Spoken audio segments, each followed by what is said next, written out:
director de Research for Trader y creador del Latin Economic Forum, Adriano Epstein, y también al señor presidente y director general del Shabab Lubavitch Argentina, que tomen ubicación. Hola, hola. Tomen asiento, por favor. Muchas gracias.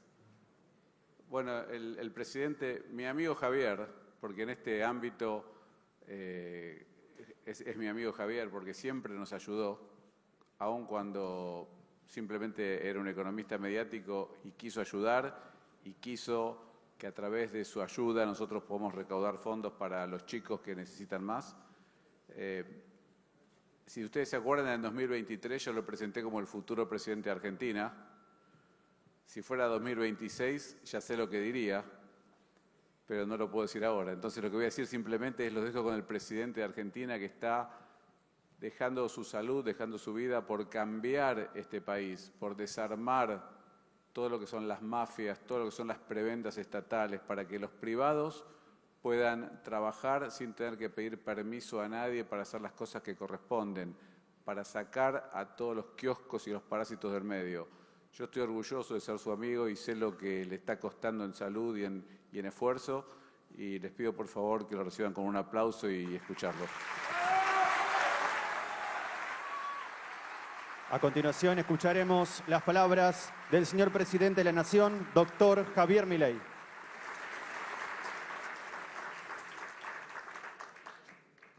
Buenos días a todos. Gracias, Rab. Gracias, Darío, por invitarme nuevamente y ser parte de este foro, al cual asisto con tanto placer y tanto orgullo. La charla de hoy va a ser sobre un tema que en este momento está tomando notoriedad pública, que es la idea de lo que ya por el mes de septiembre del año pasado nosotros habíamos llamado la dolarización endógena. Así es que voy a tratar de hacer la versión más intuitiva posible.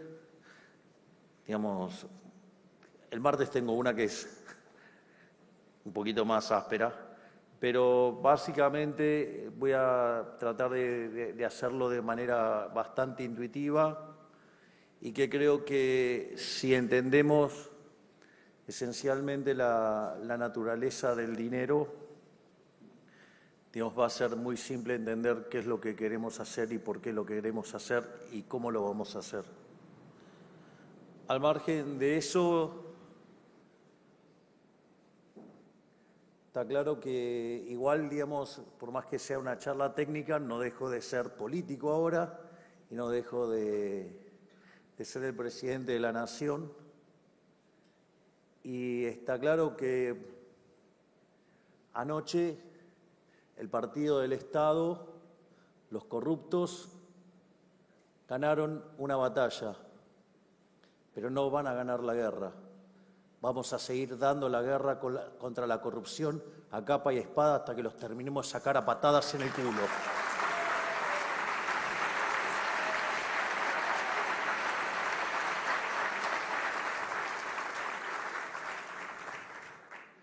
Al mismo tiempo, es repugnante las operaciones mediáticas, por ejemplo, la que ha emprendido ese infame grupo Clarín, para variar ensuciando, calumniando.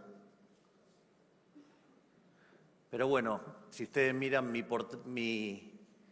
portada de Twitter van a ver, digamos, por qué hay tanto odio. Pero bueno, se quieren quedar con un negocio de prepo, se quieren quedar con Telefónica de prepo, y como eso va en contra de los lineamientos de defensa de la competencia, nos quieren someter a carpetazos, a mentiras, a calumnias e injurias todo el tiempo. Pero a diferencia de los corruptos que han estado antes, yo no voy a ceder. Así es que sí voy a seguir dando batalla. Y la realidad es que no estaban los votos, fue toda una operación mediática teñida de amarillo, no estaban los votos, por eso el jefe de la bancada de senadores de la Libertad Avanza pidió que antes se firmara un compromiso para que cuando tuviéramos las 37 firmas ir al recinto y estar seguros de que podíamos pasar el proyecto, porque necesitábamos una mayoría calificada que era 37 votos. Es más, están los recortes en La Nación, que gentes de Juntos por el Cambio se negó a hacer esa firma. Y al mismo tiempo que se negó a eso, movían mediáticamente la idea de que no queríamos bajar a recinto, entonces se terminó bajando a recinto y pasó lo que pasó. No me sorprende, digamos, que hagan ese tipo de cosas. Yo lo había alertado del día martes en una nota en Neura con Malena de los Ríos. Y no me sorprende por varias cosas. Porque los que cubrieron a Cristina Fernández de Kirchner fueron los mismos amarillos que, vía Pichetto, cubriéndole los fueros, después le dieron el cargo de vicepresidente en la fórmula que compitió contra Golperto Fernández. No solo eso, sino que llevan 17 años en la ciudad y nunca la sacaron. Y en los 4 años de gobierno que tuvieron, tampoco la sacaron. Y entonces ahora el que no la quiere sacar soy yo. No. Quien no lo quiere sacar es el Partido del Estado. Y la verdad que me decepciona profundamente lo de la diputada Los Penato mintiendo abiertamente, porque de los periodistas ya lo sabía que mentían. Y mintiendo además con que había habido ATNs y distintas cosas, que están los datos disponibles y que prueban la mentira. Si queremos terminar con los corruptos, una de las cosas con las que tenemos que terminar es con la mentira, porque la mentira también es una forma de estafa. Así es que era para que quedara claro, porque además ese proyecto que estaba, primero que nunca había pasado por diputados, pasó cuando yo moví cielo y tierra con un proyecto para que pasara. Lo llevamos al Senado, pero nos hicieron una zancadilla, no hay problema. Lo vamos a reintentar, no voy a ceder 1 milímetro.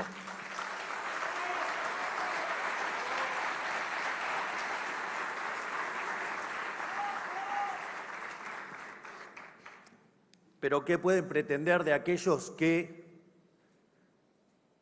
se dicen estar a favor de la libertad y dicen que no hay que recortar el gasto público en la ciudad cuando cuadriplicaron el tamaño del Estado? La pregunta es, ¿cuántas elecciones le prometieron que iban a bajar impuestos? Porque no van a poder bajar impuestos si no bajan el gasto, aviso. O sea, para que vean cómo los están mintiendo. O cómo le mienten, digamos, cuando tienen un candidato que habla del ingreso mínimo universal, o sea, una medida típicamente socialista. O cuando tienen una candidata que dice que va a dar créditos subsidiados, es decir, contra toda lógica de mercado. O directamente cuando mienten diciendo que queremos cerrar escuelas y cerrar hospitales, que es la misma campaña negativa que hizo Massa en el año 2023, y debe ser porque justamente contrataron a la misma basura humana de Gutiérrez Rubí, que se dedica a hacer campaña negativa.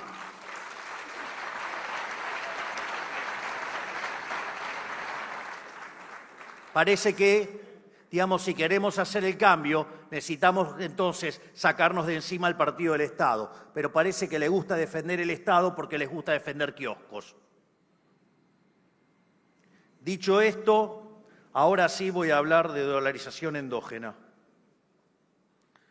Para entender la cuestión de la dolarización endógena, lo más importante es entender qué es el dinero. Esto que parece una obviedad, una tautología, una tontería, en realidad tengo mis dudas que hasta mis colegas lo entiendan. Seriamente. O sea, tengo la sensación de que si no dirían la cantidad de barbaridades que dirían. De hecho, todos aquellos que escuchan cuando dicen la inflación es multicausal, bueno, eso es burro, no sabe qué es el dinero. Cosa que voy ahora a probar,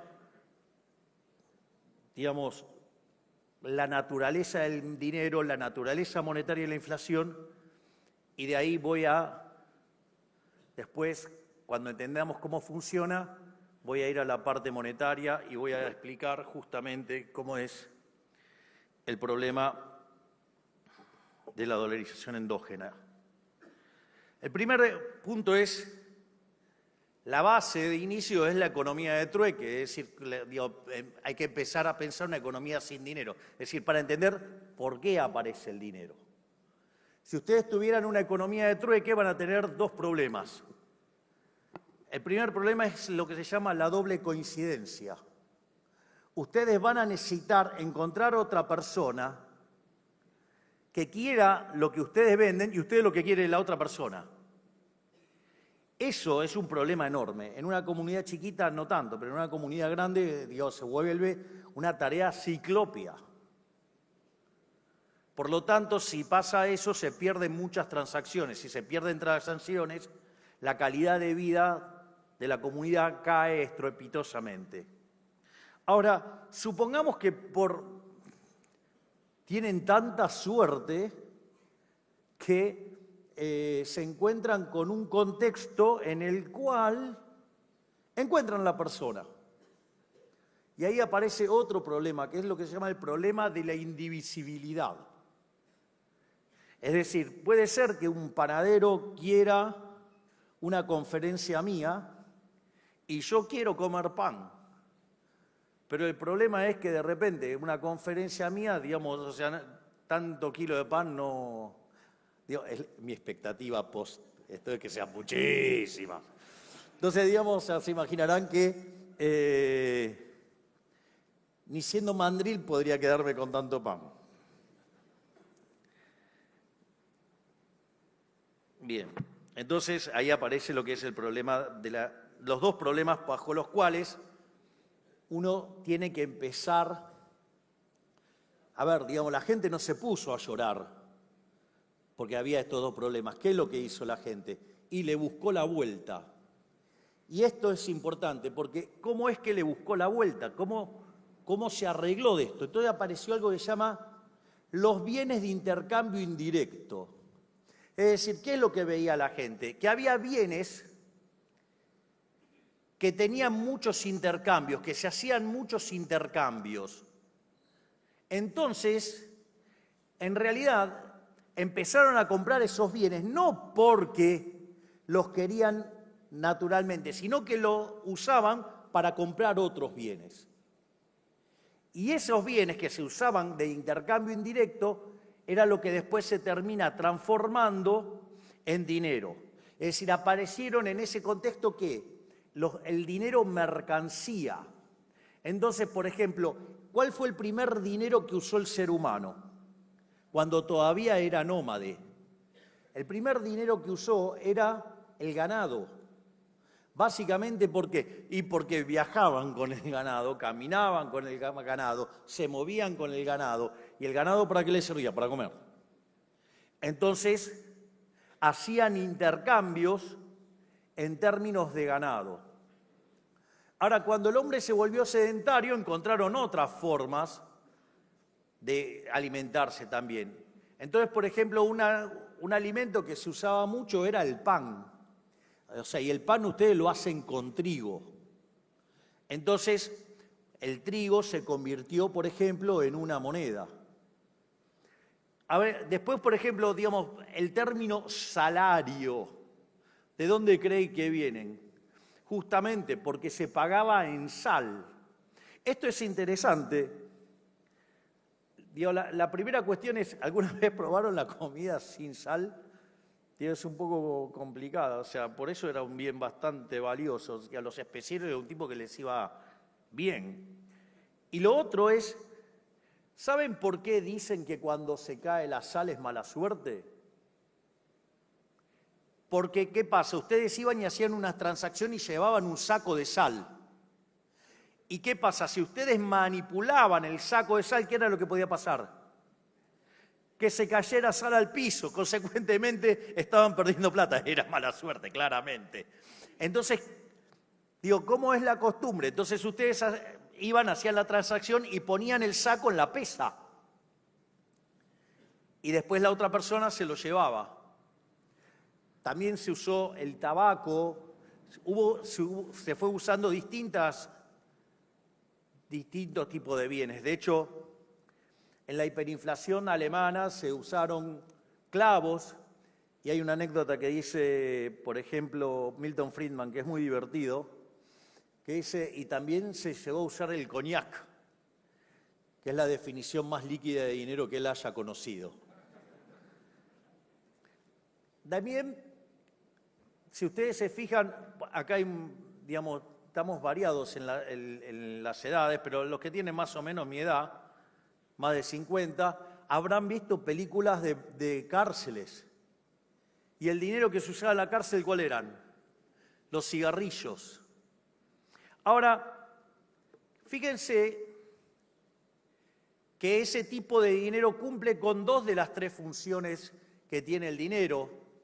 Puede ser unidad de cuenta, claramente. Ustedes podían poner los precios en cigarrillos o en sal, digamos, o en tabaco, o digamos en lo que quieran. Y también, o sea, era la unidad de cuenta y era medio de pago generalizado. Ahora, ¿cuál era el problema con ese tipo de dinero? Que no era qué cosa. Reserva de valor.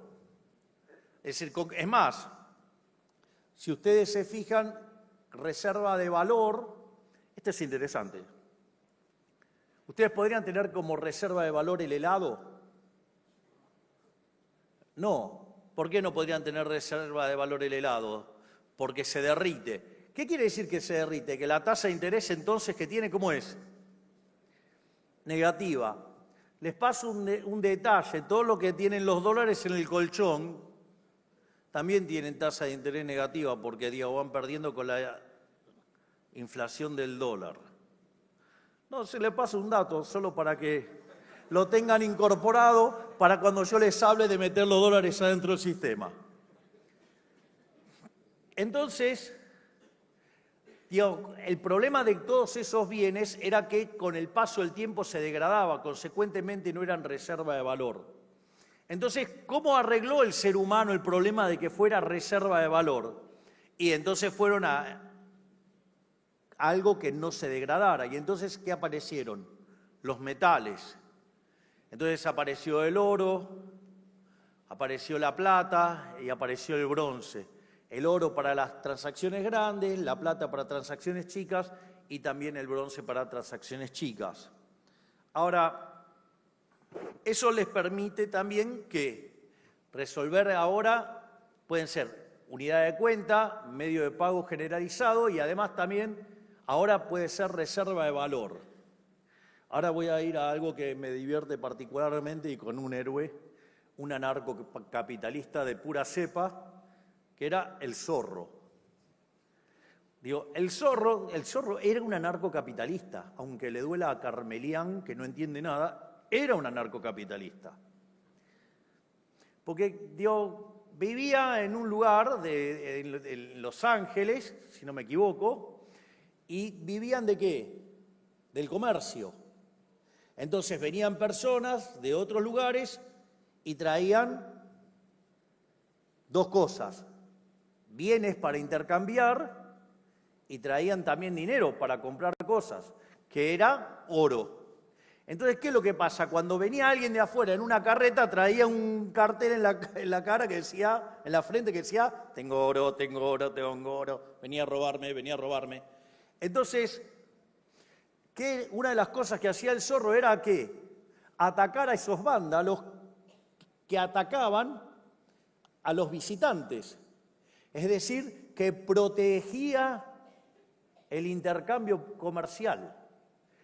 O sea, porque si todo el tiempo que viniera alguien iba a ser estafado por los ladrones, se iban a quedar en autarquía y la calidad de vida iba a empeorar mucho. Por lo tanto, los cuidados del zorro favorecían el libre comercio y respetaban la propiedad privada. ¿Y quién era el otro enemigo del zorro? Los soldados que representaban ¿a quién? Al Estado. Con lo cual era un anarcocapitalista de manual. Ahora, dicho esto, aparece un nuevo problema con el dinero entonces, porque o tenían que llevar mucho metálico, que era muy pesado, y ¿qué otro problema más pasaba? Que lo podían robar. Entonces, ¿qué es lo que descubrió el hombre? Descubrió las casas de depósitos. ¿Y qué hacían? Dejaban el oro, la plata o el bronce, lo que fuera, y a cambio recibían ¿qué? Unos billetes que eran unos pagaré, y que ustedes cuando se presentaban le tenían que entregar el oro. Entonces, en lugar de estar viajando con todo el metálico encima, hacían las transacciones con esos papeles y después había un clearing y se terminaba el problema. Y el día que ustedes querían ir, digamos, a la casa de depósito, presentaban el papel y se llevaban sus tenencias de metálicos. Obviamente, como era de esperar, siempre aparece un pícaro que quiere tomar ventaja de eso. ¿Y qué empezó a hacer? Empezó a emitir papeles sin que estuviera el metálico. ¿Y qué era lo que pasaba cuando se daba esa situación? Aumentaban la cantidad de papeles, pero los bienes eran exactamente lo mismo. Entonces, los precios denominados en esos papeles, ¿qué pasaba? Subían. Entonces la gente también le tenía tomado el tiempo y cuando eso pasaba iban a retirar el metálico y ahí era donde se armaban los problemas. Entonces, ¿qué hizo el Estado? En lugar de agarrar y resolver el problema del atraco, del robo, ¿qué dijo? No, ¿cómo? Este negocio lo puedo hacer yo. ¿Y qué hizo? Se quedó con la producción de dinero, entonces ahora lo hacía el Estado. Es decir, no, el Estado no admite competencia en el robo, tiene que ser él solo. Ustedes se pusieron a pensar que si ustedes hicieran las cosas que hace el Estado irían preso. Digo, es un tema no menor. Pero más allá de eso, que es lo interesante, a partir de ahí surgió otro problema.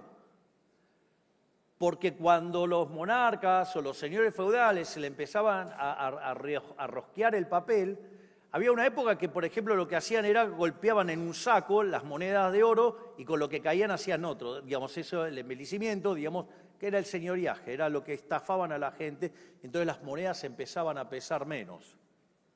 Con lo cual, digamos, eso está en la para allá de esta semana, digamos, sobre lo que es justo. Y, o sea, dentro de las cosas que son justas, ustedes no pueden poner pesas falsas. Esto es, digamos, básicamente lo mismo. Si quieren, digamos, agarro el teléfono y se lo traigo más exacto, o después se lo paso a Darío que se los comparta. Así que está todo acorde al plan, todo marcha acorde al plan. Dicho esto, ¿qué es lo que pasa? Cuando ustedes empezaban a degradar las monedas, también, digamos, entonces, ¿qué pasó? Tenían que entonces en lugar de usar la moneda del lugar, querían usar otra. ¿Por qué? Porque para no perder valor. Entonces, ¿qué es lo que impusieron entonces monarcas o señores feudales? El curso forzoso. Es decir, obligarlos a retener dinero, ¿para qué? Para castigarlos con el impuesto inflacionario. Pero más allá de todo esto, entonces nada, después empezó toda una discusión entre dos escuelas, que era la Currency School y la Banking School, y todo eso derivó en un debate que terminó en 1844 con una ley que se llama APIL y nos desarrolló el sistema financiero tal cual como lo tenemos ahora. En aquel momento había convertibilidad de la moneda y la cual cada vez que se zarpaban y emitían, bueno, eso, digamos, hacían un cambio. Y eso, digamos, básicamente estuvo dando vueltas hasta 1973, que se termina con Bretton Woods. Nos encontramos ahora con este sistema financiero y con dinero fiduciario. Pero lo importante es que no perdamos la esencia del dinero. el dinero no es ni más ni menos que un bien de intercambio indirecto para hacer transacciones. Ejemplo, ¿de qué me sirve todos los verdes que pueda acumular en, digamos, en el traje de madera? Digo, del otro lado no compran nada con eso, así que digamos, no, es como que no tiene mucho valor, digamos, sacado de este lugar.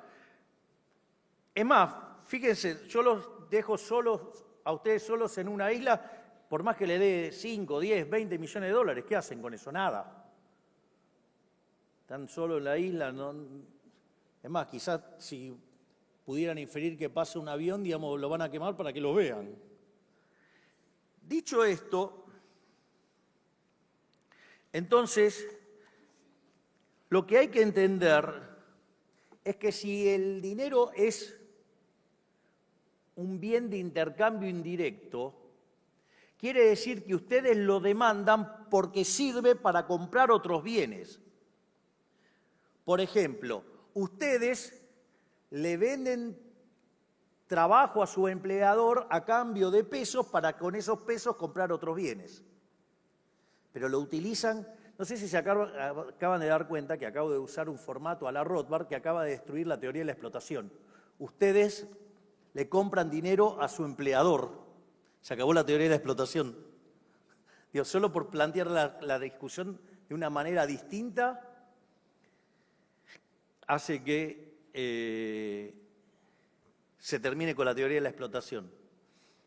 Salvo que los trabajadores estén explotando a los empresarios, ¿no? Porque son los que compran dinero a cambio de trabajo.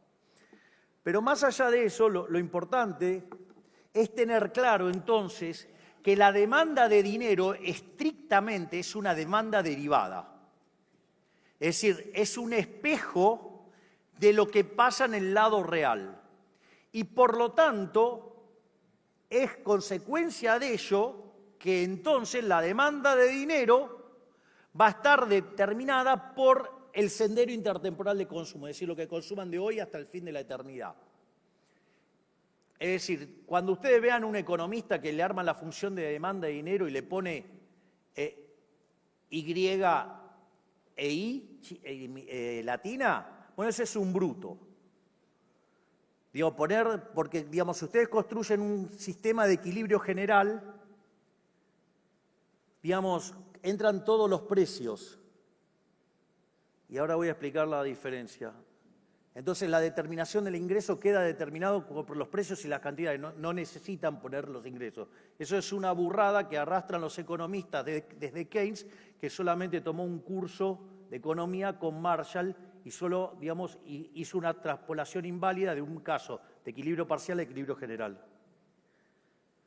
Y la otra burrada es meter la tasa de interés ahí, porque en realidad la tasa de interés no se determina en el mercado de dinero. La tasa de interés existe aun cuando no exista dinero. La tasa de interés existe porque existe el tiempo, porque significa cómo yo voy a estar pasando consumo del presente al futuro y viceversa. Por lo tanto, las funciones de consumo quedan determinadas por todos los precios, los bienes presentes, futuros y así en adelante. Y la realidad es que si ustedes toman un sistema de equilibrio general en serio, digo, hacen esto de manera seria, no de manera berreta. Es decir, en lugar de agarrar los libros de la corriente keynesiana, leen libros derivados de Arrow, de Bre, Hahn, Mackenzie, o si quieren ir antes, Wald, y si quieren antes, Balrà. Ustedes van a tener que las funciones de demanda van a depender de todos los precios. Pero en el fondo, digamos, ¿cuáles son los parámetros profundos de lo que dependen esas funciones? Tanto las de demanda como las de oferta y las de, por ende, exceso de demanda. Van a depender de los parámetros profundos que son las preferencias, lo cual está dado, la tecnología, que salvo que hagan algún supuesto sobre el progreso tecnológico, está dada, las dotaciones, que están dadas, y el sistema de propiedad. Por lo tanto, digamos, una vez que ustedes especifican el modelo, digamos, eso es duro como Es una roca, eso es granítico, es algo granítico. Consecuentemente, si ustedes no hacen nada, el sistema tiene un conjunto de funciones que solamente depende de los precios, pero además son graníticas. Por ende, en condiciones normales de presión y temperatura, la demanda de dinero es granítica, salvo que aparezca un ente siniestro llamado Banco Central. ¿Por qué? Porque básicamente reflejan parámetros profundos que no están bajo el control de nadie. Entonces, esa demanda de dinero real tiene que ser igual en equilibrio en el mercado monetario a la oferta real de dinero, es decir, la cantidad de dinero dividido el nivel de precios. Y ahí, ¿a qué llegamos? Llegamos a la naturaleza monetaria de la inflación. ¿Por qué? Porque si la cantidad de dinero está fija, ¿sí?, y la demanda está fija, la oferta monetaria dividido la demanda monetaria le da el nivel de precios. Y si ustedes incrementan la oferta de dinero, los precios suben. Es decir, ahí surge la naturaleza monetaria de la inflación, que la inflación es siempre y en todo lugar un fenómeno monetario generado por un exceso de oferta de dinero, ya sea o porque sube la oferta o porque cae la demanda o porque ocurren las dos cosas a la vez, que deriva en una pérdida de poder adquisitivo del dinero, es decir, que todos los precios expresados en unidad monetaria suben. Y les cuento algo, y el tipo de cambio es uno más de todos esos precios.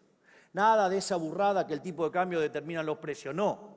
La cantidad de dinero determina los precios y uno de esos precios es el tipo de cambio, que es el precio de la moneda extranjera, digamos, en el caso del dólar, de Estados Unidos.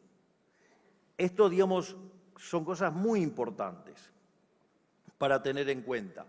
En ese contexto, y para no complicarlos, o sea, digamos, hay toda una discusión sobre oferta monetaria que podemos hacer, pero lo que a mí me importa, sobre todo para contarles hoy, es que el nivel de precios, en el fondo, viene dado por el cociente entre la oferta de dinero y la demanda de dinero. Y que la cantidad de dinero es lo que se llama la escala nominal, y conforme yo muevo la cantidad de dinero, es como muevo los precios. Eso, si ustedes lo extienden a una economía abierta, ustedes pueden decir, de la misma manera que yo el precio local lo determino por la oferta monetaria local contra la demanda de dinero local, puedo hacer lo mismo ¿para quién? Puedo hacer lo mismo justamente para, por ejemplo, para Estados Unidos.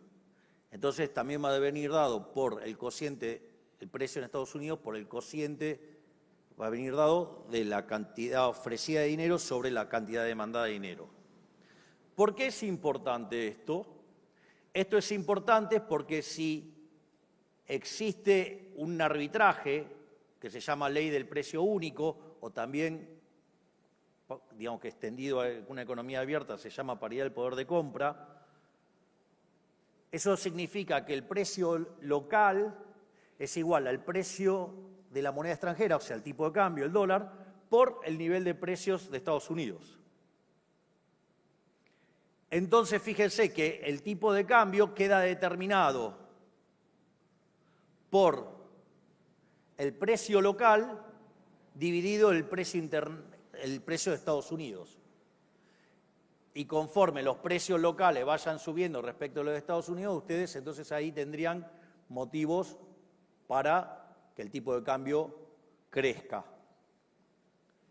Ahora bien, si yo considero que la demanda de dinero es un factor K multiplicado por el ingreso nacional, digamos que es una fracción del ingreso, me va a quedar que el tipo de cambio viene determinado por el cociente entre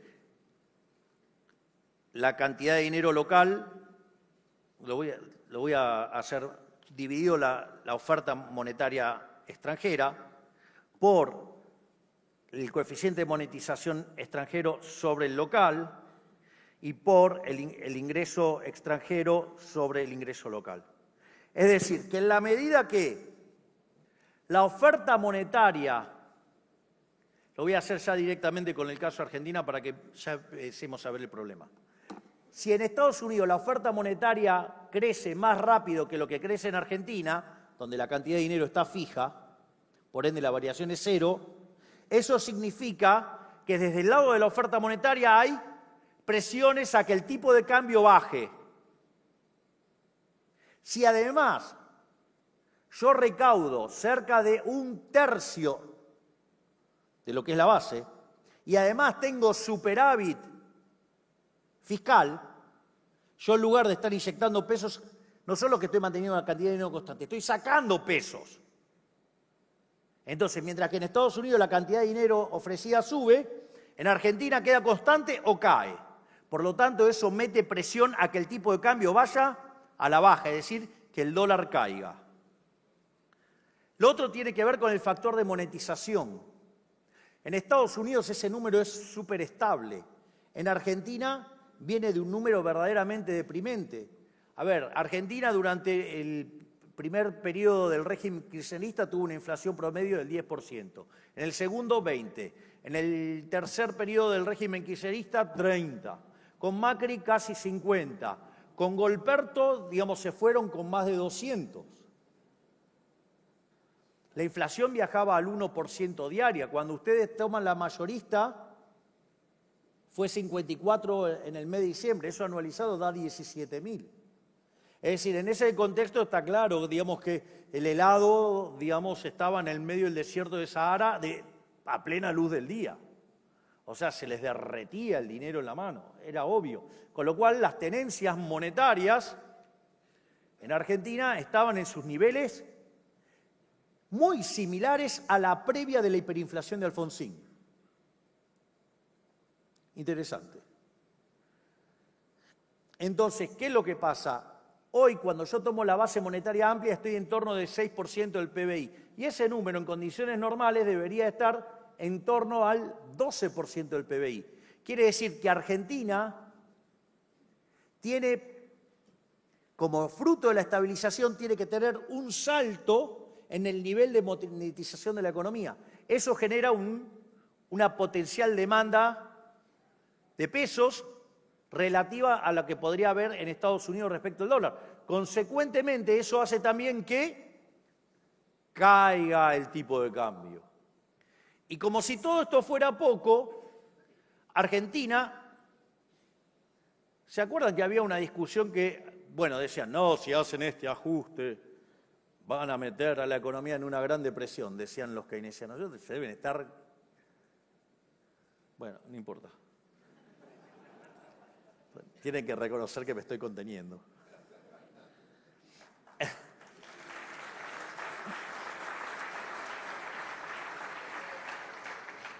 Es que me da no sé qué ser super Milei frente al rep. Entonces por eso me da un poco de pudor. Me estoy portando bien por usted, Sweet. Entonces, ahora fíjense, primero dijeron que nos íbamos a hundir en una gran depresión, segundo que íbamos a hacer una L, o sea que íbamos a llegar a un piso y no levantábamos más. Después empezaron con que iba a ser la pipita de Nike, pero suave. Después, la pipita de Nike. Después reconocieron que iba a ser en B corta y terminó siendo un tilde, porque cuando yo tomo, es decir, la inflación mayorista anualizada pasó del 17.000 a niveles del 10, porque en diciembre fue 0,8, y pronosticaban todo tipo de aberraciones, que el PBI se iba a destruir y todo. El EMAE desestacionalizado de diciembre terminó 6% arriba del de diciembre de 23. Es decir, no solo derrumbamos la tasa de inflación como nunca en la historia, sino que además la economía se expandió. Vaya que tienen que quemar todos los libros de texto keynesianos.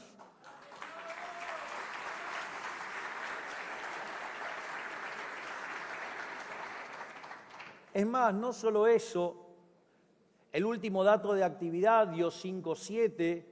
Si ustedes tomaran el desestacionalizado de 0,8, esos 10 anualizado, pero si quieren tomarlos por trimestre, el primer trimestre del año se estaría expandiendo al 6 la economía, en el segundo trimestre lo estaría haciendo al 8.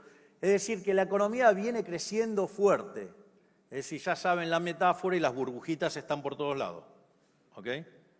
Venimos creciendo como pedo de buzo. Y eso también genera aumento de la demanda de dinero. Y eso lo que hace es que haya presión a la baja en el tipo de cambio. Entonces, ¿cuál es el problema que tenemos ahora? Es decir, tenemos problemas asociados a que estamos creciendo mucho y la economía está muy poco monetizada. La única forma que tiene de monetizar esta economía es forzando, ¿sí? Entonces, por estos aumentos de la demanda de dinero, que el tipo de cambio se vaya al piso de la banda. Y el problema es que, digamos, no alcanza con el piso de la banda. Y si emito, pasa algo que a mí no me gusta, que es generar inflación. Entonces, digamos, no quiero. Entonces, mientras que todavía haya money overhang remanente, no vamos a tener un problema de estrangulamiento monetario. Pero en algún momento el money overhang se va a acabar, el tipo de cambio se va a ir al piso de la banda y al ritmo al cual podemos monetizar, y que no sabemos si lo vamos a hacer bien, puede que no sea lo suficientemente rápido y genere una alta tasa de interés y termine desacelerando el nivel de actividad económica y termine siendo un lastre para el crecimiento económico porque requiere de deflación. Y como la economía todavía no está diseñada para tener contratos en términos reales, para que sean neutrales a que el poder adquisitivo del dinero se fortalezca tanto, es que entonces dijimos, bueno, que la economía la moneticen los mismos argentinos. Entonces, cuando ustedes necesitan hacer transacciones, sacan sus propios dólares y los vuelcan en el sistema. Y eso tiene dos características. No fuerza a que el tipo de cambio baje y por ende tener que inducir a toda la economía a una deflación, con lo traumático que puede ser eso, sino que además quien decide la cantidad de dinero dentro de la economía es quien lo tiene que decidir, que es el individuo. ¿O acaso la cantidad de dinero estuvo determinado por alguien distinto? Si cuando estuvimos viendo, por eso usé toda una parte de la presentación en hablar justamente de los orígenes del dinero, porque la cantidad de dinero dentro de la cantidad real de dinero dentro de la economía la determinan los individuos. Por lo tanto, los que tienen que monetizar la economía sin que esto signifique un riesgo en volatilidad en el precio de la unidad de cuenta, ya sea en los pesos y ya sea en los dólares, es con los individuos monetizando. Y entonces la pregunta es, ¿y cómo lo van a hacer? La realidad es que hoy está permitido en Argentina hacer transacciones en dólares. Porque nosotros este problema lo empezamos a ver allá por agosto del año 2024. Por eso fuimos al Banco Central, al Fondo Monetario, buscamos la recapitalización del fondo. ¿Se acuerdan todo lo que decían los econochanta? Que no íbamos a conseguir nada y todo. El paquete total terminó siendo de 49.000 millones de dólares. Qué bien los econochantas.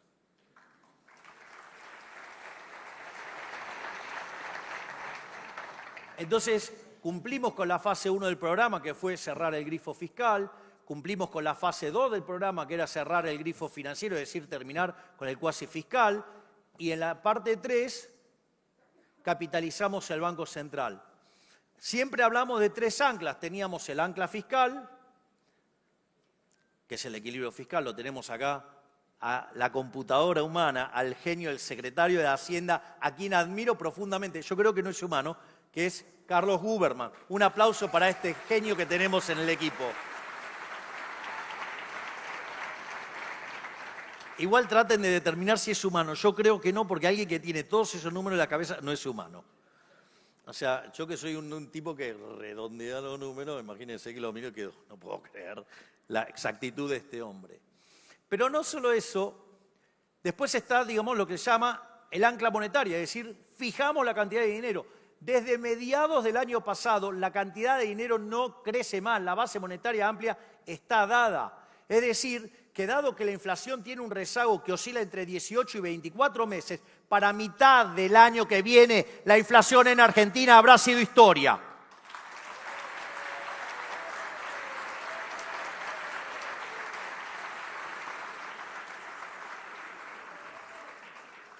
Y el tercer ancla era un sendero del tipo de cambio. Teníamos un crawling peg y eso era... Ahora sucede que, y eso funcionaba y era porque básicamente teníamos que recomponer el balance del Banco Central. Piensen que hicimos un rate-off de cerca de 45.000 millones de dólares en el balance del Banco Central. Piensen que el impresentable del gobierno anterior dejó, por ejemplo, la deuda de CIRAS en 45.000 millones de dólares. Reservas netas negativas, deuda venciendo en pesos por el equivalente de 90.000 millones de dólares, 4 bases monetarias venciendo en un día. Bueno, hubo que sanear el balance del Banco Central. Y eso lo terminamos de hacer con el programa, con el Fondo Monetario Internacional, que implicó 20.000 millones de dólares del Fondo Monetario Internacional, 12.000 millones de dólares del Banco Mundial, 10.000 del BID, 2.000 de un RIPO y los 5.000 que nos renovó antes de tiempo el gobierno chino. A la luz de eso pudimos recapitalizar el Banco Central y dijimos, vamos a flotar. Entonces hoy el ancla no es un sendero de tipo de cambio. Hoy el ancla entonces, ¿qué es? La capitalización que yo tengo en el Banco Central que me permite flotar sin miedo. Entonces tenemos a los argentinos que están hoy aprendiendo a flotar. Y después de todos los pronósticos catastróficos y que se iba al techo de la banda y que íbamos a patinarnos todos los dólares y todo, sucede que cada día está más cerca del piso de la banda. Y si yo tengo que la oferta monetaria relativa cae, que la demanda monetaria relativa sube y que además crezco más, es obvio que el tipo de cambio va a tender a ir a al piso de la banda. Y en la medida que eso no esté mapeado con la velocidad de crecimiento de la economía, yo no voy a monetizar hasta que toque el piso. Y consecuentemente, digamos, entonces voy a tener que monetizar de alguna manera y por eso permitimos la competencia de moneda. Hago una nota de color porque, si ustedes se acuerdan, nosotros decíamos, están los reportajes que yo decía, si consigo 15.000 millones de dólares, abro el cepo. La realidad es que necesitábamos 12.000 millones de dólares para hacerlo. Pero para estar un poco más seguros, dijimos 15.000 millones. Ustedes recuerdan que todos decían, no, en un año electoral no va a abrir, no se va a animar a abrir el cepo, si lo hace, lo hace. Y yo dije que para el 1 de enero del 26 no iba a existir más el cepo. Y que si conseguía ese dinero, los 15.000 millones de dólares, habría. Y todos que decían que no lo iba a hacer porque era un año electoral. Bueno, muchachos, el cepo es un instrumento de tortura y no hay nada que justifique perder la libertad o entregar la libertad. Conseguimos 20.000 millones de dólares cash y a pesar de todos los pronósticos hicimos lo que había que hacer y sacamos el cepo.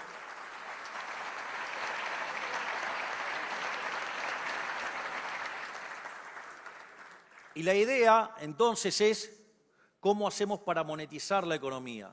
Miren, en los colchones los argentinos debemos tener o 200.000 millones de dólares, o 300.000 millones de dólares, o 400.000 millones de dólares, según a quien le pregunten qué hace la estimación.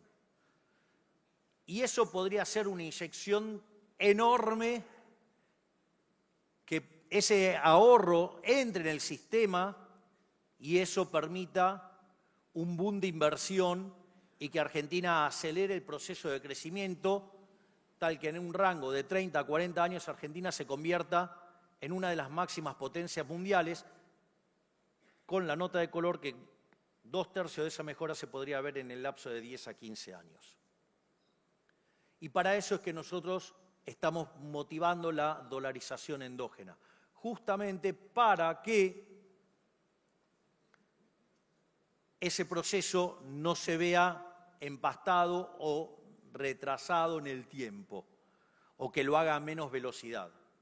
Y el punto es el siguiente: si hoy está permitido hacer transacciones en moneda extranjera, ¿por qué entonces necesitamos avanzar? ¿Saben por qué? Porque todos los que tienen los dólares en el colchón tienen miedo que después dejan los dedos marcados y los vayan a buscar. Esa es la realidad.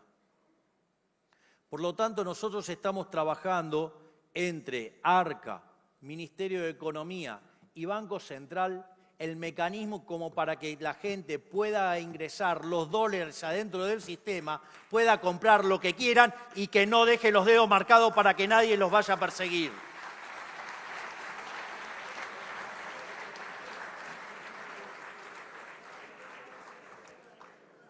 Igual, no les debería llamar la atención. Soy liberal libertario. Y esto yo lo dije en algún momento, y obviamente con toda la casta política, el Partido del Estado salió a pegarme. Yo les digo, a ver, en algún momento dije que los que tenían los dólares en el colchón eran los héroes que iban a sacar adelante a este país. Porque ¿cuál es el punto? Ustedes no metieron dólares abajo del colchón porque odian al país. Ustedes metieron dólares abajo del colchón porque del otro lado había un conjunto de hijos de puta, delincuentes, que les afanaron con el impuesto inflacionario.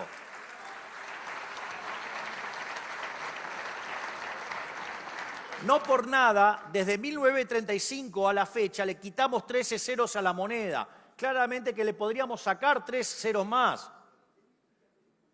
Es decir, podríamos rescalar todo a 1 igual a 1000.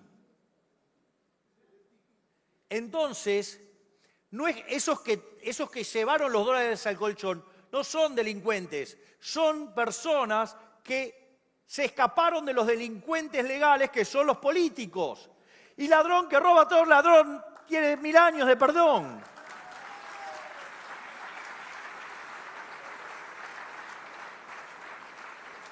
En definitiva, es como que ustedes se defendieron de un chorro y los castiguen a ustedes para seguir premiando el chorro. No, eso está mal. Acá se va a ponderar a la gente de bien y por ende van a poder sacar sus dólares sin tener que dejar los dedos marcados, porque fueron dólares ganados honestamente y para evitar que los robaran la basura de los políticos.